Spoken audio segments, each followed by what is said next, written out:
Hola, soy Sola Imsa y hoy vamos a hablar de una figura ciertamente polémica.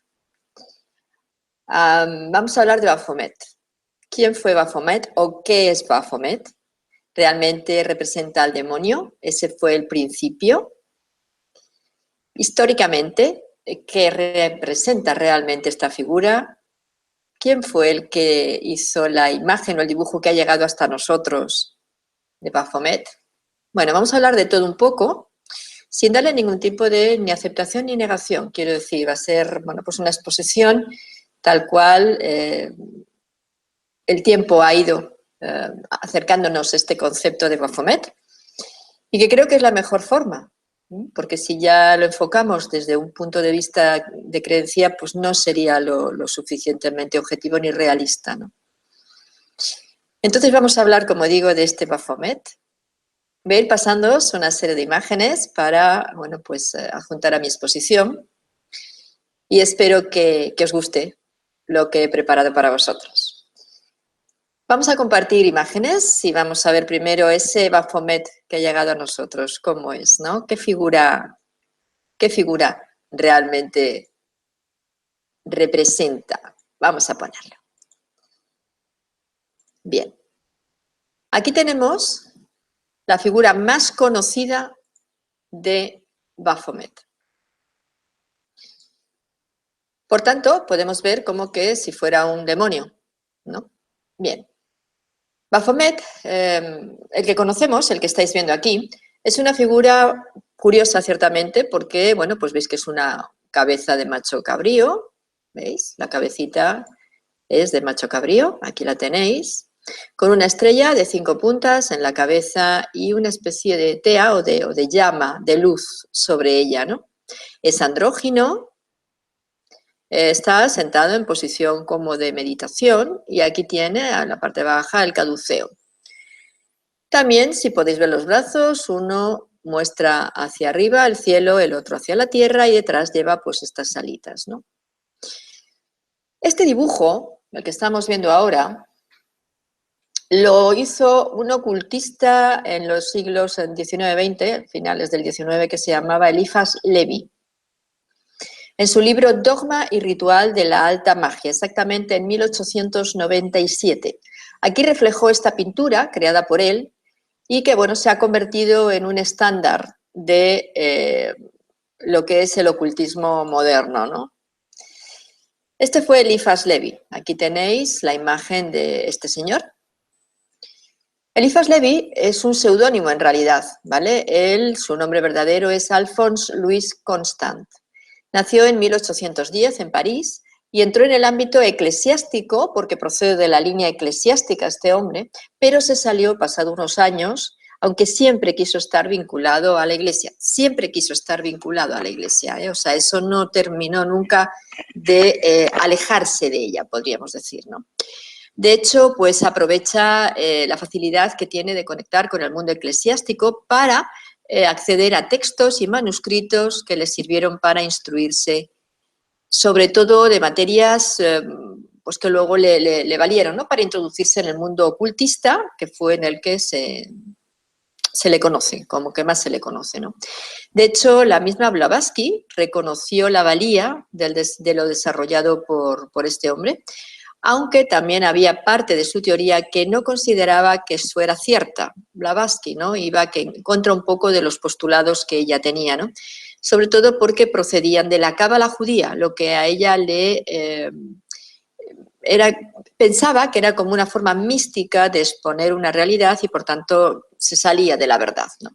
Esto es lo que Blavatsky pensaba acerca de Alphonse Louis Constant o Eliphas Levi. Bien, en realidad este personaje de Baphomet viene de mucho más antiguo, no viene de Eliphas Levi. Fijaros aquí en esta imagen. Esta imagen es de Pazuzu, Pazuzu, que es un dios sumerio. Se cree que Baphomet también que también era llamado Baphomet o Baphometo o Baphometo. Era una deidad adorada en la antigua Babilonia. Quizá la podríamos identificar como, perdón, que se me ha pasado la imagen, lo podríamos identificar como, os digo, Pazuzu. Bien, Baphomet tiene similitudes con dioses de todo el mundo, entre ellos Egipto, el norte de Europa, la India. De hecho, las mitologías de un gran número de antiguas civilizaciones incluyen algún tipo de cuernos en sus deidades. Y no por esto quiere decir que sea maligno o demoníaco. El cuerno hay que saber la simbología que tiene, no el imaginárnoslo por una creencia que nos han dado, sobre todo dentro de la línea católica, ¿vale? En teoría de Jung, Baphomet es una continuación de los cuernos como arquetipo de Dios, como el concepto de una deidad teniendo cuernos, está igualmente presente en la que os voy a mostrar ahora. Aquí tenemos el Cernunnos, que es un dios celta, y que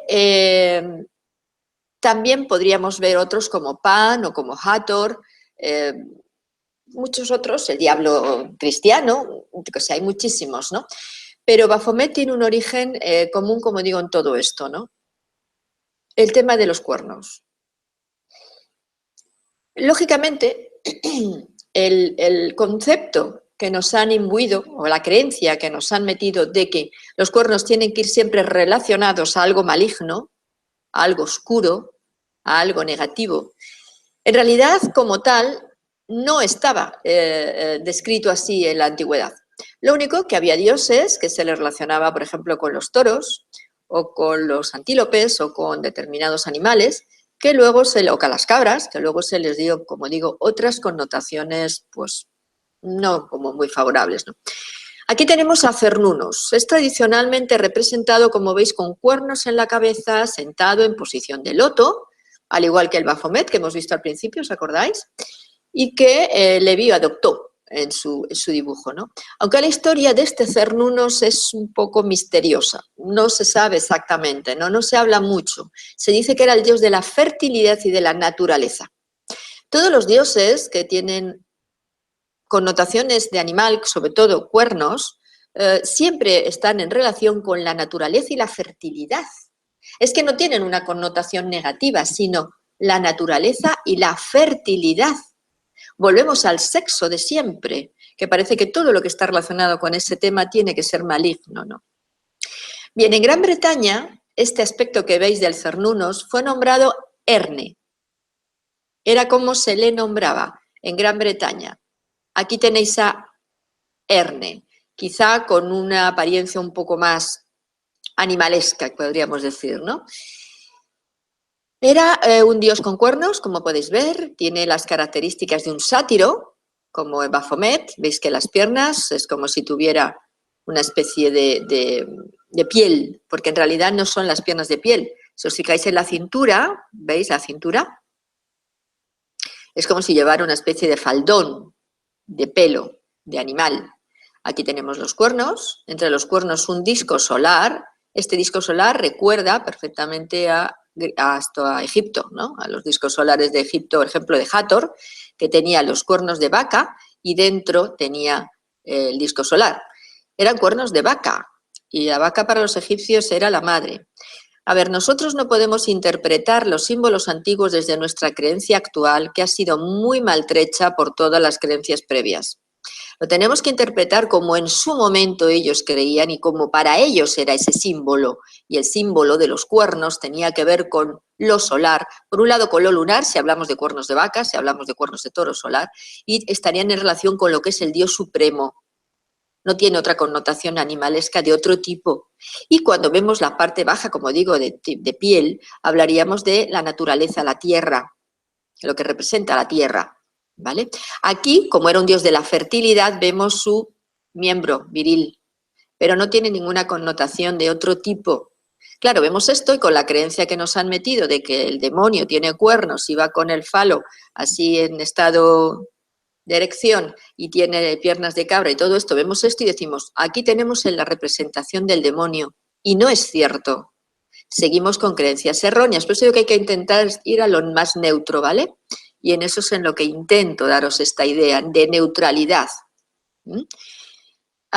Como digo, si veis aquí, es más un sátiro, que otra cosa, y el énfasis que se le da al falo es por la naturaleza, ¿vale? Todo relacionado con la fertilidad y la naturaleza. Por ejemplo, en Egipto era un toro con el falo erecto, que luego también se le representaba, era el dios Min, y luego al dios Min se le representaba con forma humana, con un falo exagerado erecto, ¿no? Pero era la fertilidad nada más, ¿no? No tiene nada que ver con nada perverso, depravado, maligno, nada que ver. El problema vino después, cuando a la sexualidad se le dio la connotación de depravada, maléfica, por tentar a las personas al mal, que es lo que siempre nos han querido imbuir, ¿no? De ahí este concepto de macho cabrío como imagen sexual, maligna, etc. Pero en realidad, en principio, no era con ninguna connotación maligna en sí, ¿vale? Y también, bueno, pues sabemos que en los aquelarres, se decía así, las brujas hacían estas reuniones para conectar con el demonio, tener relaciones sexuales. Todo esto ya es una, como decía, una mala interpretación del origen. Es decir, es cuando ya se ha ido cogiendo de aquí y de allá determinadas cosas y le hemos ido adaptando a nuestras creencias actuales. Simplemente, no es otra cosa, ¿no? Entonces, bueno, las brujas querían tenían esa relación, y no todas, además, esa relación con ese dios demoníaco, dios del mal, para que le diera poder y placer, y entonces, bueno, pues ¿con qué en ese tiempo se representaba el mal? Con un macho cabrío, pues ya está. No había que darle más historias, ¿no? Entonces, este concepto de mal, por tanto, degeneró en estos rituales. Empezaron siendo rituales de fertilidad, que se hacían anualmente y que además eran también, aunque estaba el dios, como ahora estáis viendo, pero también se le representaba como a la diosa, también estaba en relación con la diosa, ¿no? Este ritual de la fertilidad, nada relacionado con un sexo depravado. Luego tenemos, por ejemplo, a Pan, que aquí lo vemos en la mitología griega, y es la misma, si os dais cuenta, es la misma imagen. Es el dios de la naturaleza, a menudo que fue representado igualmente, con cuernos en la cabeza, en la parte inferior del cuerpo, era como una cabra, y no estaba muy lejos del tal Cerenunos que hemos visto antes, ¿no? Pan era un dios fálico, igualmente. Sus rasgos animales son una expresión de los impulsos carnales y de la procreación del hombre. Tampoco lleva otra connotación diferente. Aquí tenemos en Notre Dame, por ejemplo, una gárgola. Las gárgolas se ponían en las catedrales como una manera de alertar a los malos de que estaban protegidas. Y entonces, como esas caras eran feas, pues así pensaban que era una manera de asustar. No por otro tipo de interpretación tampoco posterior que se ha hecho de que sí es que las catedrales, los templarios estaban unidos al mal y toda esta historia. Ahora veremos por qué de todo esto, ¿no? A ver, una figura de Baphomet, como veis aquí, en la Catedral de Notre Dame de París, fue originalmente construida por caballeros templarios. Y claro, aquí viene el problema. ¿Cómo los caballeros templarios utilizan esta simbología? Pues porque sabían mucho y estaban muy por encima de lo que representa socialmente o culturalmente el mal o las figuras del mal, ¿no? Es por esto que, bueno, pues quizá la ignorancia humana llevó a creer que todos los dioses con cuernos semihumanos o con cuernos, pezuñas, patas de animales, etcétera, tenían que ver con el lado maléfico, cuando en realidad representan en la cultura popular a dioses de la naturaleza y nada más. No había infierno relacionado con estas figuras, en ningún caso. Es por esto que siempre nos quisieron mantener en la ignorancia para meternos los programas que se les antojara tanto a la Iglesia como a tendencias ocultistas o de cualquier otro tipo que puedan llamar la atención, ¿no? Sea en el tiempo que sea. En la actualidad también estamos en este mismo punto y con tintes pues tristemente sectarios, violentos, fanáticos y que solamente nos alejan de la verdad y del origen de todos estos símbolos. Ahora, pues en vez de hablar del demonio, pues se habla de reptilianos, de draconianos y de otro tipo de razas, pero estamos hablando de lo mismo, es de lo mismo. Y el problema está en que los líderes que aportan este tipo de información, pues generan la confusión porque no se basan en el principio, en la simbología de origen. Y en el origen es donde únicamente podemos tener la verdad. No en luego cómo se ha ido degenerando todo eso con el tiempo, pues por múltiples malas traducciones, como digo, creencias, religiones, etcétera, etcétera, ¿vale? Bueno, la siguiente imagen, os he puesto aquí una imagen de la lucha templaria. Bueno, los primeros escritos o creencias que se habla de Baphomet es en el siglo XI, de manos de estos señores que veis aquí guerreando, de los templarios, ¿no? Cuando fueron acusados de herejes y además sometidos a tortura, precisamente por herejes. ¿Qué pasa? Que cuando a alguien le someten a tortura puede decir cosas que no son verdad, porque claro, te están apaleando, entonces dices lo que quieren que digas, ¿no? Entonces estos señores templarios fueron, como digo, torturados y acusados de herejes, y entre sus acusaciones estaba el adorar a un ser con este nombre, Baphomet. Pero en realidad no era un ser completo, sino una cabeza barbada, era una cabeza con barba. Simplemente era esto, una cabeza con barba, que en sus juicios les relacionaron con los sarracenos por haber estado con ellos en las cruzadas. Y claro, los sarracenos sabemos que llevaban barbas. Y los sarracenos eran del mal, estaban en relación con el mal, ¿no? Entonces se ha apuntado a que este nombre de Baphomet pudiera ser una variante local del nombre Mahoma. Es una de las creencias, no digo que sea, es una de las creencias, ¿no? Los templarios eran acusados de herejes y vivían en la zona de Occitania, que es el sur de Francia. Y bueno, en las lenguas vecinas pues se usaron términos como Mahomet en francés y Mafumet en catalán, por eso se cree que pudiera venir de Mahoma. Esta hipótesis se apoya en el que en el acta contra los templarios no se dan mayores explicaciones, apuntando a que era un término de uso habitual. Y aquí tenemos una de las cabezas que se piensa que pudiera ser a la que adoraban, bueno, no adoraban, quizá respetaban los templarios. Se dice, no es que sea ni cierto ni no cierto, se dice que pudiera ser la cabeza embalsamada de Juan el Bautista, pues para los templarios fue el mentor de Jesús y de alguna manera lo consideraban casi superior. También en Tobar que está en el castillo de Tobar, que está en Portugal, tenemos esta imagen. Esta imagen que se considera que pudiera ser Baphomet, está en el convento del Cristo en Tomar. Aquí lo veis, una cabeza tricéfala barbada, ¿vale? He dicho Tobar antes, perdón, Tomar. Aquí se puede considerar también que pudiera ser un Baphomet, ¿no? Bueno, es una cabeza barbuda y que si unimos la mitología griega y egipcia, pues lo podríamos relacionar con Zeus o con Amón. Pero estoy hablando de que son suposiciones, porque en realidad nadie vio esa cabeza de los templarios, ¿no? Fueron acusaciones que se hicieron posteriores, cuando se les cogió y se les acusó de herejes, ¿no? Como veis, todos ellos son cabezas que representan a sus dioses o personajes de gran poder espiritual, pero nada maléfico, no sé, a no ser que queramos trastocar la realidad y que primen las propias creencias a lo que realmente estaba entonces, ¿no? Entonces, hoy en día el símbolo está asociado con todo lo relacionado al ocultismo, magia ritual, brujería, satanismo, esoterismo, pero en realidad Baphomet aparece en la cultura popular para identificarlo con algo oculto. Aquí tenemos a Zeus y Amón, la unión de los dos dioses.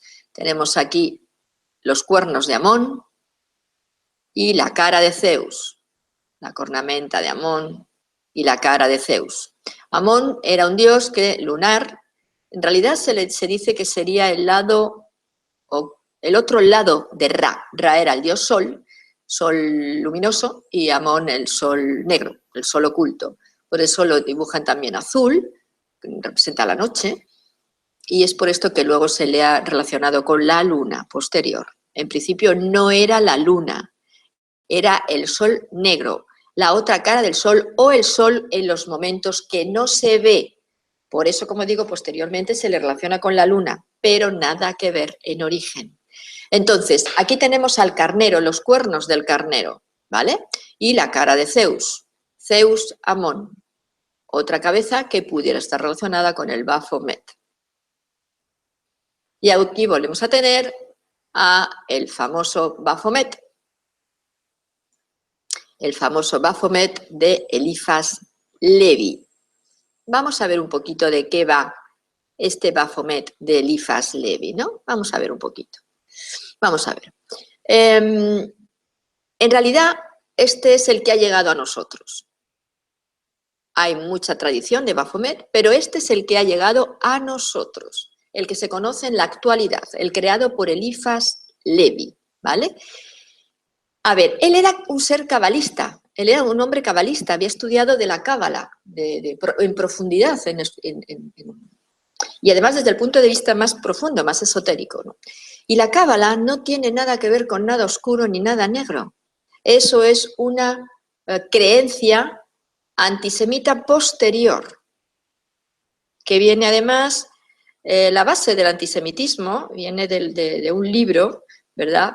De los, ¿cómo se llama? Los tratados de Sion, los postulados de Sion, algo así, bueno, de los señores de Sion, ahora mismo no me acuerdo, cuando me venga os lo digo, claro, y que es un libro que escribió un ruso.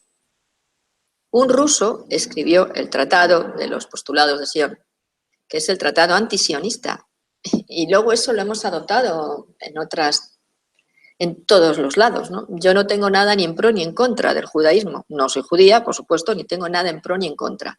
Pero entiendo que, como tampoco lo tengo ni del islamismo, ni del catolicismo, ni del cristianismo, pero entiendo que hay cosas que son muy erróneas y que han generado confusión, como hay otras muy válidas, y entre ellos la cábala. La cábala, las letras hebreas, por ejemplo, tienen un grandísimo simbología, son arquetipos. Entonces, todo eso, lo que es válido, hay que utilizarlo. Es que estamos ahora mismo en un punto como, por ejemplo, que nos echamos las manos a la cabeza cuando en un grupo de radicales islamitas estuvieron rompiendo un Buda inmenso que estaba labrado en una roca y nos echamos todas las manos a la cabeza. Pero si estamos haciendo nosotros lo mismo, con todo lo valioso de todas las culturas y religiones que existen en el planeta, hacemos lo mismo. Lo masacramos, lo relacionamos con el mal, con el oscuro, con el demonio, ahora con los draconianos, los reptilianos. Ahora todos tienen forma de reptil. Y no es cierto, eso tampoco. De hecho, en ningún sitio está especificado, ni dibujado ni especificado. Son todo creencias posteriores que están de moda.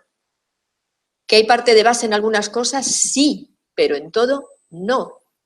Volvamos a poner los pies en la tierra y volvamos al origen, por favor. Entonces, este señor que bebió de las fuentes de la cábala argumentó que el nombre había sido derivado de la codificación cabalística, el nombre de Baphomet, y lo explicaba así. El nombre de los templarios Baphomet, que debe ser escrito cabalísticamente hacia atrás, se compone de 3 abreviaturas, Tem, Of, Ab. Quiere decir Templi, Omnium, Hominum, Pax, Abbas. Traducido, el Padre del Templo de la Paz de todos los hombres.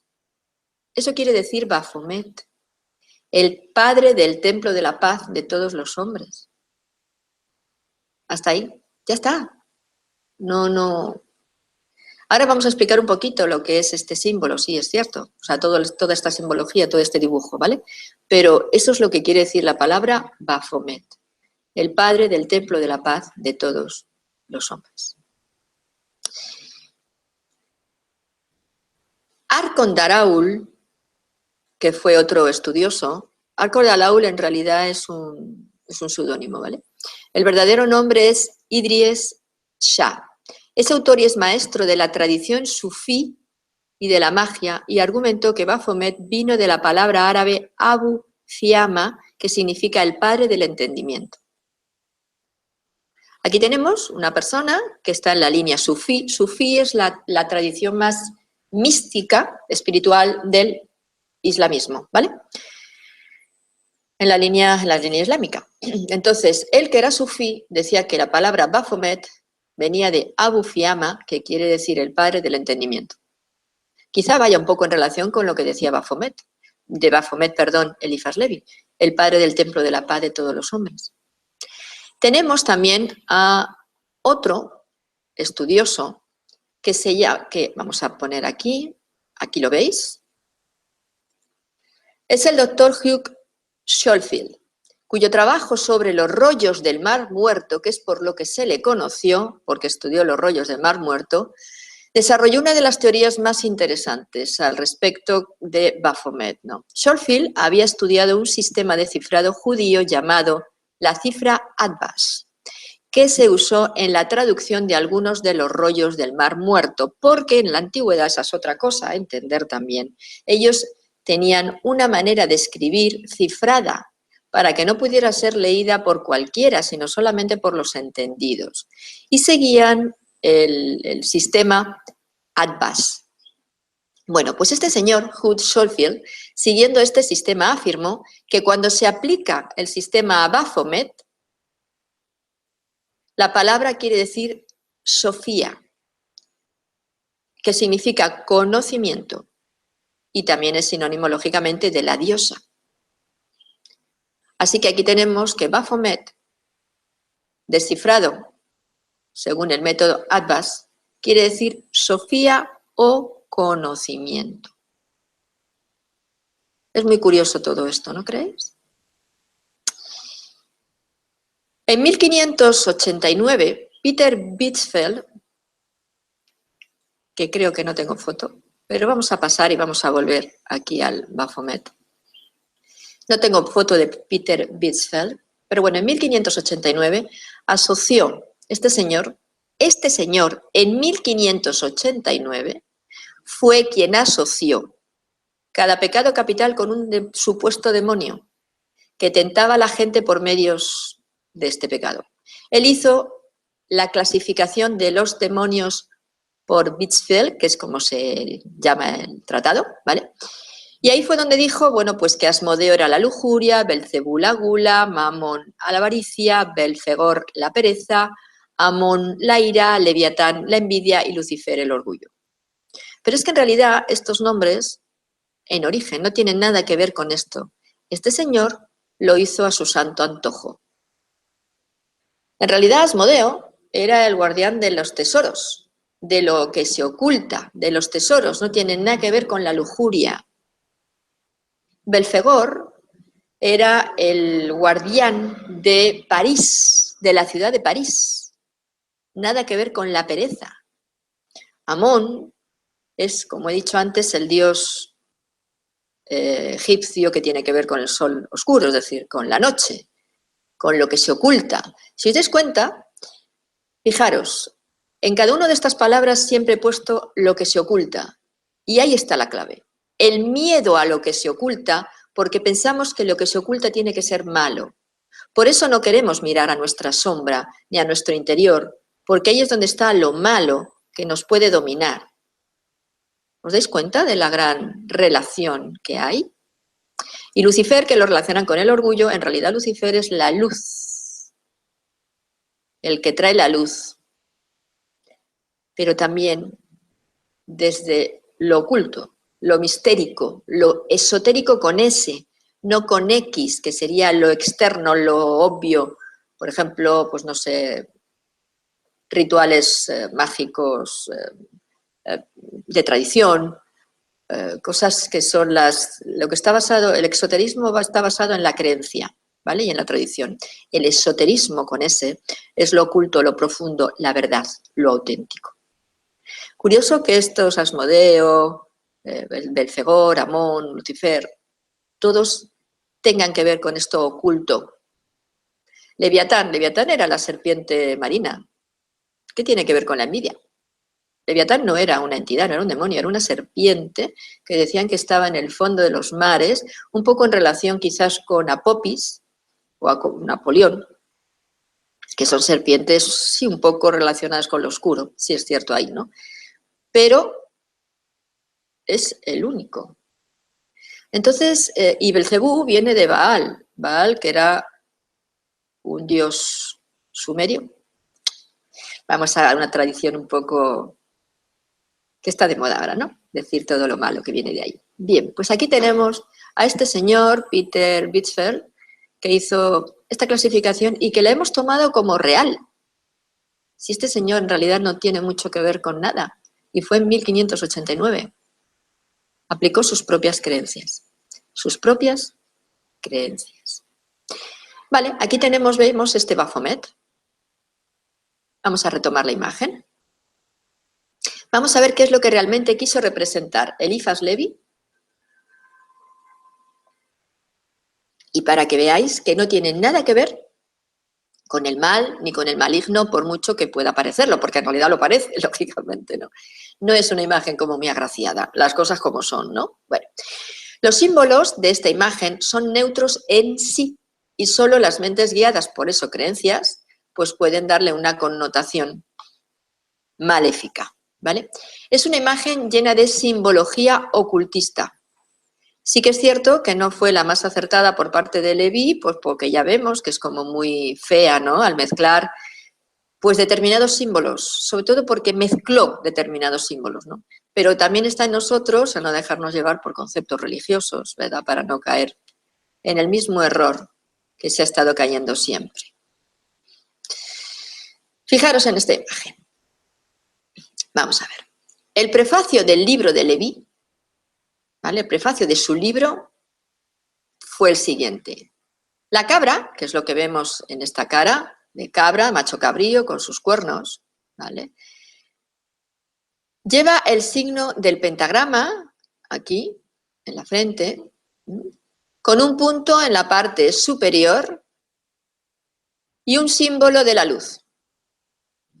Sus dos manos forman el signo de hermetismo, lo vemos aquí, una hacia arriba y la otra hacia abajo. El nombre que apunta a la luna blanca, hacia arriba, es Geset, y el que apunta a la luna baja, o la luna negra, es Geburah. Solve y coágula, que es como lo en el esoterismo lo representaban, ¿no? Como el solve y la coágula. A nivel cabalístico, Geset y Geburah.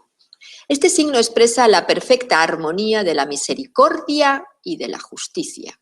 Geset y Geburah. Misericordia y justicia. Su brazo es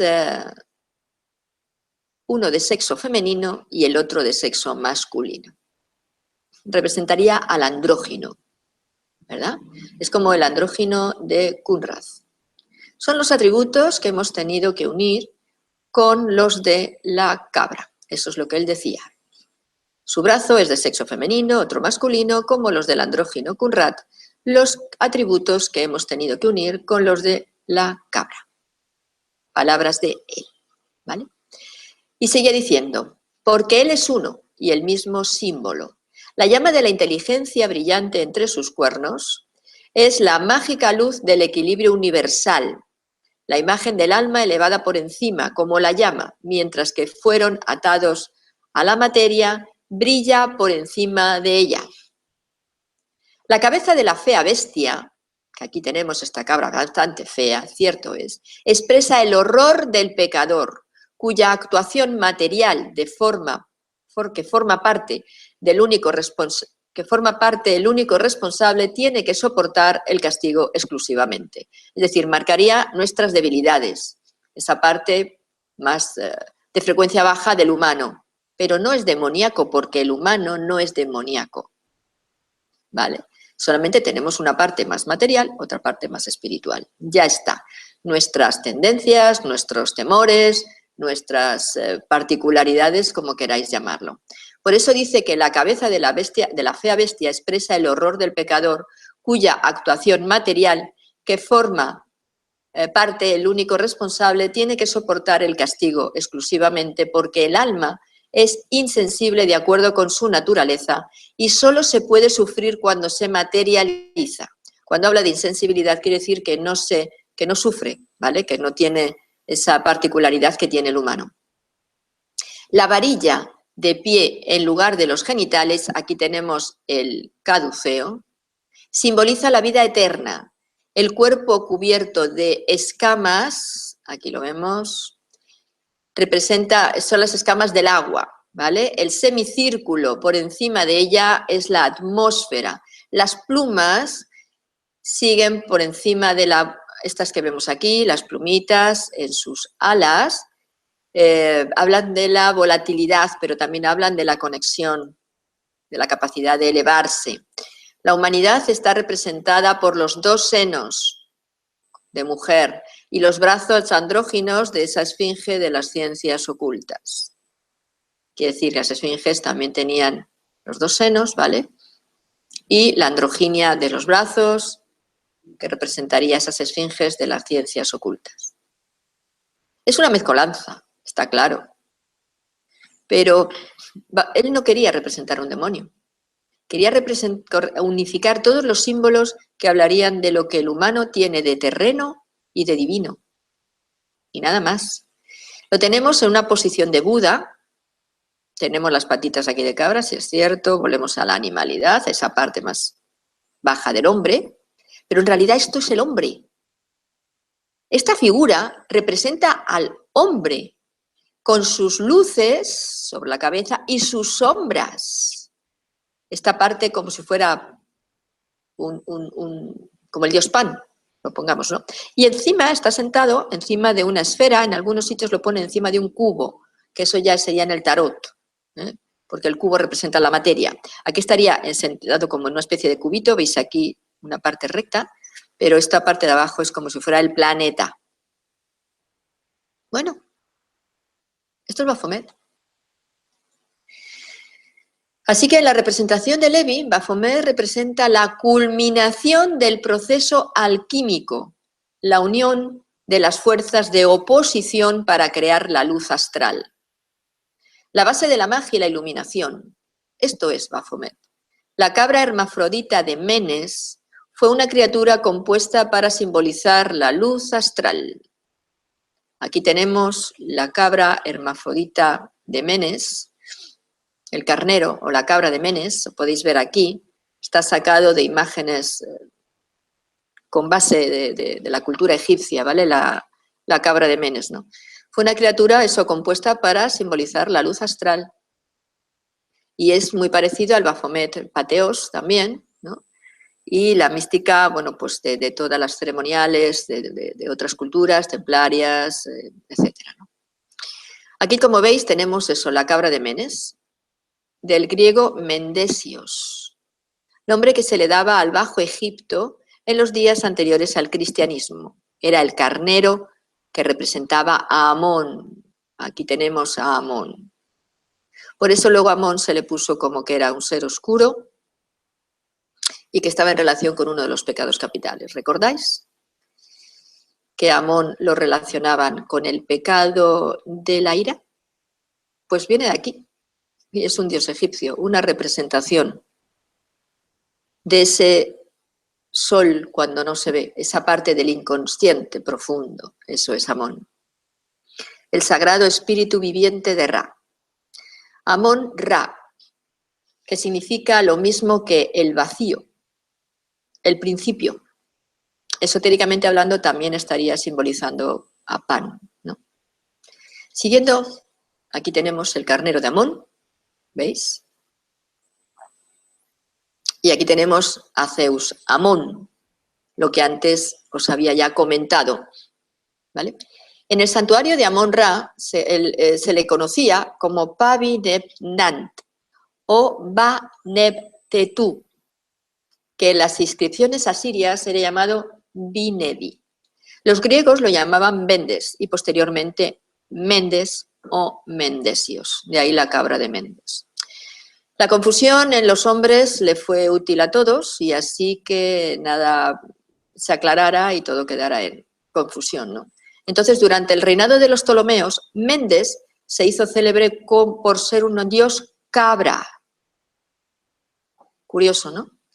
En el reinado de los Ptolomeos, Mendes se hizo célebre por ser un dios cabra, quien supuestamente se apareaba con las mujeres durante los festivales religiosos y era una tradición muy similar a la de Pan y tenía que ver con el tema de la fertilidad. Según Walt Budges, en su libro Los dioses de los egipcios, hablaba de esta relación, ¿no? De toda esta relación. Y hablaba del alma del carnero, o el señor de Tetú. Tal era el nombre que se le daba a Mendes, ¿eh? en su forma local como Nemu, cuyo símbolo era también un carnero. Aquí vemos, perdonad, aquí vemos a Nemu, que también era un símbolo tipo carnero. Era considerado como un principio viril, tanto en los dioses como en los hombres, y sus atributos eran rey del sur, rey del norte, el carnero, el macho viril, el falo sagrado que despierta e impulsa las pasiones del amor. Y aún hoy se pueden observar versiones de Baphomet como un carnero en lugar de una cabra. Se ve de las dos maneras, ¿vale? Baphomet es un personaje andrógino, ya que está dando las características de ambos sexos, los pechos femeninos y una barra que representa al falo erecto, como hemos visto anteriormente, ¿vale? El concepto de la androginia es de mucha importancia en la filosofía oculta, ya que es lo que representa el más alto nivel de iniciación en la búsqueda de convertirse en uno con Dios. Ese es el tema de la androginia. Así que aquí tenemos al carnero, a la cabra de Méndez, aquí lo tenemos también, y aquí tenemos a Zeus Amón con la misma connotación. Vámonos a esta barra que tiene el carnero entre las piernas, ¿no? El famoso falo. El falo de Baphomet no es más que el caduceo de Hermes, por tanto no es un falo. Es una barra con dos serpientes, como veis aquí, perfectamente dibujadito, ¿vale? Esotéricamente representa la activación de los chakras desde la base de la columna hasta la parte superior donde estaría la glándula pineal, representada por este circulito rosa aquí arriba. Es el uso de la energía serpentina o luz astral, pero cada vez que le ponemos la palabra serpiente entramos en conflicto. Fijaros, aquí tenemos el caduceo con esta línea central que representa el canal llamado Sushumna. Este canal es por donde va la energía de la tierra al cielo y del cielo a la tierra, y es donde se unen todos los chakras. Y también toda la energía que recogen los chakras la transmiten a este canal central para que se vaya luego repartiendo por todo el cuerpo. Este canal central Sushumna es acompañado por otros dos canales, Ida y Pingala, energía femenina, energía masculina. Por la forma que tienen de movimiento es por lo que se les relaciona con serpiente, porque va desde lo más bajo, el chakra base, raíz, la supervivencia, a lo más alto, la conciencia, la conexión con nuestra conciencia de luz, que estaría representada por este círculo, con estos rayos y con estas alitas. Al mismo tiempo, veis aquí arriba, esta bolita blanca representaría el ojo de la mente, esa conexión con lo superior, con la visión interior. Este proceso, este trabajo interior, es lo que representa el caduceo. Nada más que esto y nada menos que esto. Fijaros si es importante el símbolo del caduceo. Es un símbolo alquímico por excelencia, cambiar el plomo en oro, o lo que es lo mismo, transmutar al hombre terreno, con sus peculiaridades más bajas de frecuencia, más densas, a lo más elevado. Por eso, como digo, la Kundalini se representa como una serpiente, porque representa el conocimiento, nada con otra connotación. La serpiente que está enroscada en el chakra raíz, y cuando, la serpiente de la Kundalini, perdón, representada por esa serpiente enroscada en el chakra raíz, que cuando empezamos a hacer nuestro trabajo interior va despertando, va ascendiendo por la Kundalini hasta llegar a la frente, donde se conecta con el sistema pineal, o lo que es lo mismo, la glándula pineal, pituitaria, hipotálamo, y entonces nos abre la conciencia a lo que realmente es la sabiduría. Fijaros que todo lo que tenga que ver con lo profundo, el conocimiento verdadero, la sabiduría, el interior nuestro, la conexión con lo superior, es a lo que siempre se le acusa de negativo, porque la simbología que tiene no se la sabe interpretar. Y ya se han ocupado tradiciones, religiones posteriores en justamente adjudicarles este tipo de connotación negativa para seguir haciendo pensar al hombre que si nos relacionamos con toda esta simbología o pretendemos llegar a este tipo de conocimiento, estamos siguiendo líneas demoníacas, draconianas, reptilianas, etc. Y es justo lo contrario, por favor. Justo lo contrario. Abramos la mente. El conocimiento llama al conocimiento, no llama al miedo, al tabú, al engaño. No, al conocimiento. Es pura alquimia, que es lo que tenemos aquí en este símbolo del caduceo. Por eso Baphomet es una obra alquímica, pura y dura, donde las fuerzas independientes y de oposición se unen en perfecto equilibrio para generar la luz. Es que si no unimos luz y sombra, no hay luz verdadera. Hay que unirlo para que haya luz verdadera. Este proceso alquímico está representado en los términos que antes hemos visto en sus brazos, solve y coágula. Es los procesos alquímicos. Mientras que se logran resultados opuestos en resolver y en coagular, que es lo que quiere decir solve y coágula, resolver, que quiere decir convertir sólidos en líquidos, y coágula o coagulación, convertir líquidos en sólidos. Son dos pasos necesarios en todo proceso alquímico, que apunta a convertir la piedra en oro, en términos esotéricos, que es lo que os acabo de explicar. Desde el chakra raíz al corona. Ese es el proceso alquímico verdadero. Entonces apunta a esta conversión de la piedra en oro, del plomo en oro, del hombre profano en hombre iluminado. ¿Qué queremos ser? ¿Un hombre profano? Siguiendo el camino del miedo, la confusión y que toda la simbología verdaderamente profunda y oculta la consideremos negativa, maléfica, demoníaca, draconiana, reptiliana, o al hombre iluminado, al que realmente no se guía por ningún miedo, no se guía por ninguna tendencia, por ninguna inclinación, por ninguna creencia, simplemente busca la luz. A ver, estos dos pasos que os he dicho de solve y coágula, los vemos aquí en la imagen del mago, en el tarot. ¿Veis las manos? Una hacia el cielo, la derecha, la izquierda hacia la tierra. La del cielo lleva una varita, una vara de poder, y la de la tierra lleva el dedo índice inclinado hacia el suelo. Aquí tenemos los dos brazos. Estas manos, por lo tanto, de Baphomet, forman este signo hermético, ¿vale?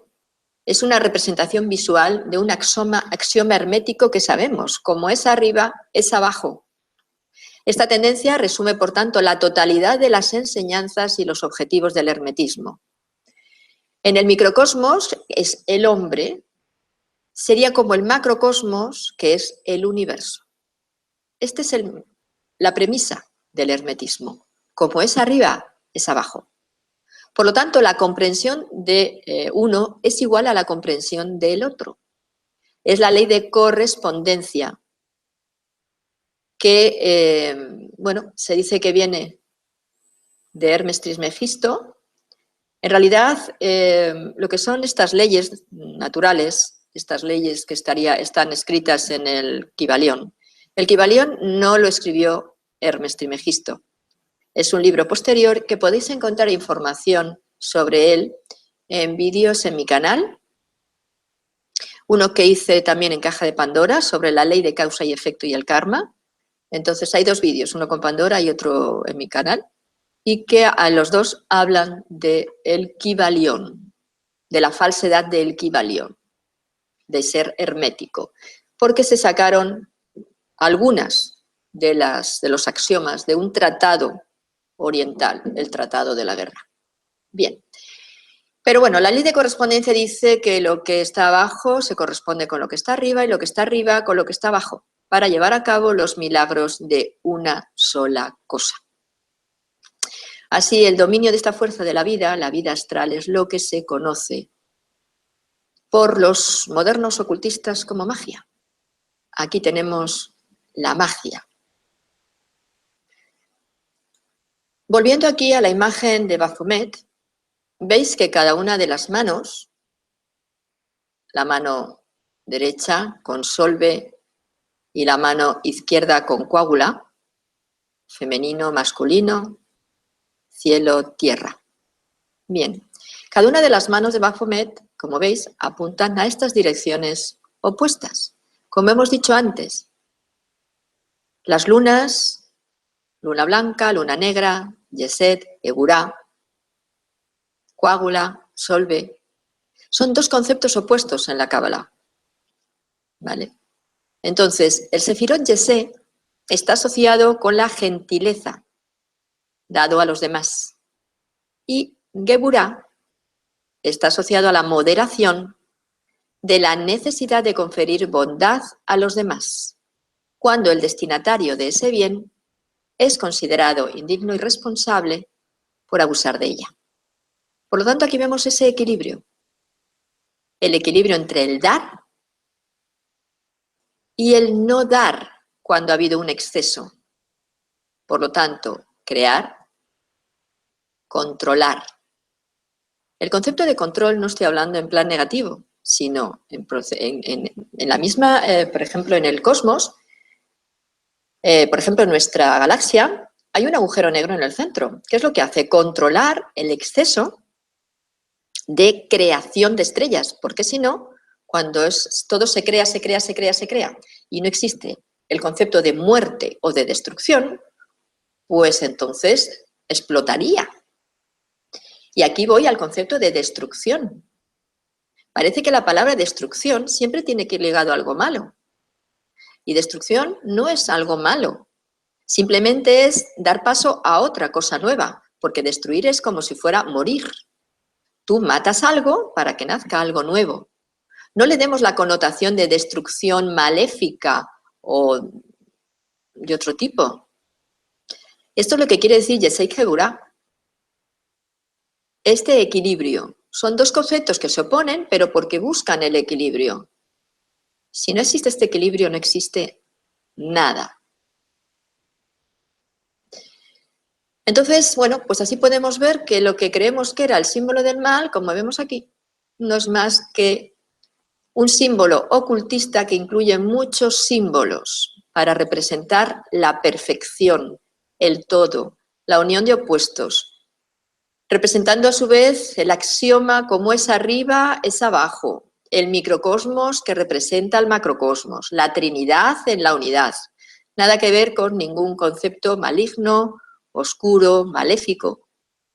Para entender la simbología ocultista hay que estudiar y hay que salirse de las creencias preestablecidas basadas en la ignorancia y en la obviedad, porque lo obvio no es lo verdadero, ¿no?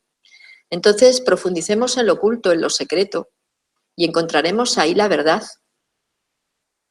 No nos quedemos en esta apariencia, que es en lo que siempre se basa la humanidad. Vayamos más allá de la apariencia, de este feo aparente demonio, ¿no? Este feo macho cabrío. Bien, pues aquí tenéis la exposición de lo que es Baphomet en realidad, las distintas líneas de estudio que ha habido, las distintas tradiciones, creencias, culturas que han llevado a que en la actualidad se tenga un concepto de esta figura, esta imagen, bastante desalineado con lo que en realidad fue en origen. Está claro que hay grupos que hacen rituales satanistas, de magia negra. Está claro que el mal está ahí, pero lo que hay que tener claro es que no todo es malo, o la intención con la que se hizo eso era mala. Y eso es lo que he querido dejar claro. Entonces, hay que estar abiertos y, como digo, llegar al fondo de todo. aun de las cosas que aparentemente sean más feas o que puedan dar más miedo. Porque ahí es donde entramos realmente en nuestra parte profunda y es cuando podemos conocernos en realidad y perder el miedo a todo lo que representamos como humanos. Porque tanto creer en ese lado oscuro y en el mal en realidad no es más que, pues eso, hacer una simbiosis o relación directa con que el humano tiene mucho de malo dentro o está muy en relación con ese lado. Y le tenemos tanto miedo que no nos damos cuenta de que nos coge. De ahí es de lo que hablaba en el vídeo de la obsesión por el mal. Y ahora mismo estamos en un punto que en vez de haber evolucionado, hemos involucionado y mucho en lo que tiene que ver el mal. Hubo un gran avance y parece que lo hemos perdido. ¿Y por qué? Por estas nuevas creencias, nuevas tradiciones, nuevas modas, ¿no?, que han aparecido y que otra vez han vuelto. Esto es como cíclico. Vuelven otra vez. Parece que mejoramos. No, volvemos otra vez. Con otros nombres, con otras cuestiones. Los ángeles extraterrestres, los demonios reptilianos y draconianos, o sea, extraterrestres. Pero es lo mismo. No salimos de esta rueda y no nos damos cuenta de que no nos beneficia para nada. Porque lo único que hace es confundirnos y hacernos que naveguemos en el mal, en el miedo, en el horror, en la culpa, en el pecado. Fijaros esos mismos pecados capitales en relación con esos nombres, ¿en qué momento fueron creados? Siempre es el hombre, el que inventa, el que imagina, el que crea, fuera de el origen y la base de todo lo que viene de esa conciencia primaria o de esa conciencia intrínseca que tenemos dentro. Bueno, pues con esta explicación, que espero os ayude a entender mejor las cosas o por lo menos a, no sé, a curiosidad, si queréis, ¿no? Ya me despido y bueno, pues si os ha gustado, darle al like, por favor, y os espero en el próximo vídeo programa. Un abrazo.